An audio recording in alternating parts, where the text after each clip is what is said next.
Aliansi Buruh Aceh menggelar aksi menolak rencana revisi Undang-Undang Nomor 13 Tahun 2003 tentang Ketenagakerjaan.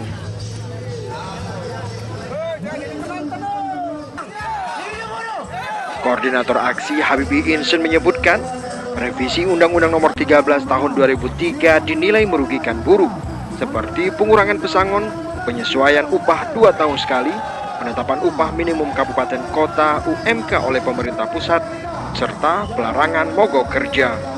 Kita menolak revisi Undang-Undang 13 tahun 2003. Kemudian kita juga meminta janji Presiden untuk segera merevisi PP 78 tahun 2015 tentang pengupahan. Kondisi ini kita minta kepada pemerintah agar direvisi dan agar tidak direvisi, itu karena kondisi akan memperburuk kondisi kesejahteraan para pekerja buruh di Indonesia. Di mana kita ingin menyampaikan penolakan Undang-Undang 13 2003 rencana untuk direvisi, poin-poinnya itu salah satunya menghapus pesangon.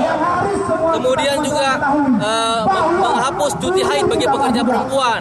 Dan kemudian perlindungan tentang upah, di mana upah kenaikannya hanya 2 tahun sekali. Dan bicara pesangon, di mana seluruh pekerja termasuk pekerja media dan pekerja-pekerja perusahaan lainnya bekerja sudah cukup lama, tapi pesangonnya kemudian akan dihapuskan karena di bawah yang di atas PTKP tidak lagi menerima pesangon. Aliansi Buruh Aceh juga meminta pemerintah Aceh, baik melalui DPRA dan pelaksana Gubernur Aceh, agar mengeluarkan surat dukungan terhadap penolakan revisi aturan tersebut untuk disampaikan kepada Dewan Perwakilan Rakyat Republik Indonesia. Mereka merupakan calon-calon pekerja berikutnya. Para pimpinan untuk mengambil posisi di depan.